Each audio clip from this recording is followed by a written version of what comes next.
The Lord is so patient and His grace is so good. He told me I was coming back to our community. So when I come back, the Lord was speaking to my heart about having a Christian owned and operated, listen to Christian music. I always make a joke. It's like the Chick-fil-A of beauty shops. You know, the Lord's hairdos. I don't know. This lady, she challenged me. And the crazy thing is she was born again Christian. And she said, you cannot have a beauty shop like this. You cannot speak freely about Jesus in a beauty shop like this. She said, you got to make up your mind. She said, do you want a beauty shop or do you want a church? Wow. And I'm like, well, if that's the question you're presenting to me right now, I say church.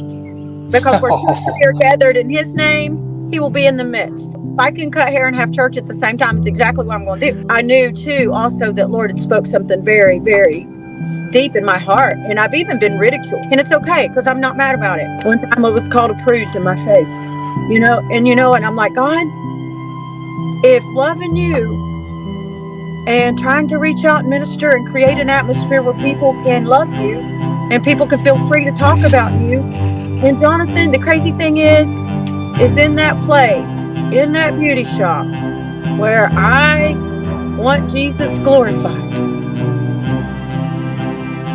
That's all I've ever wanted for that beauty shop, is for Jesus to be glorified. Yeah. And if that means that some people don't understand, that's okay. I'm not mad about it. It's okay.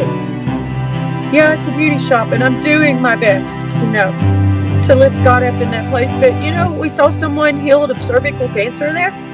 Wow. We saw a little baby get his hearing back there. We saw a woman come to Christ there. But that lady doesn't stop.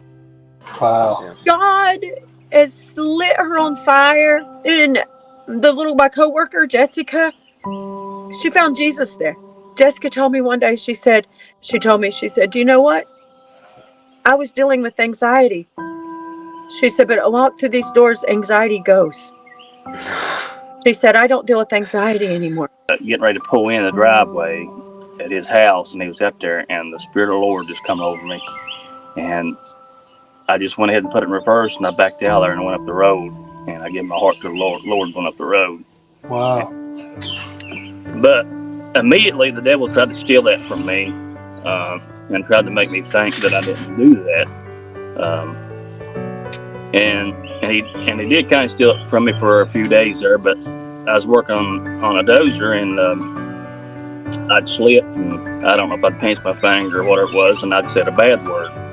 I felt bad about it. And I thought, why did I feel bad? Because I had a pretty rough mouth, and I was thinking, why did I feel bad about that? And then the Lord started reminding me what I done. I give my heart to Him. It's that easy for the enemy to steal things from you if you don't watch. But we just got to know what we do, and salvation's easy. It's from the heart.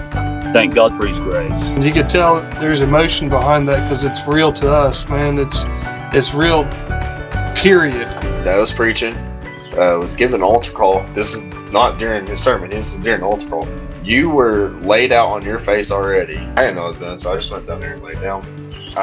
Me saying, Jesus, I believe you're Lord, and I want you in my heart. I remember Mom and Dad always telling me about Jesus living in your heart, so I said, I want you to come live in my heart. Whenever I had said that, I laid there for a minute because there was something inside me that was loud.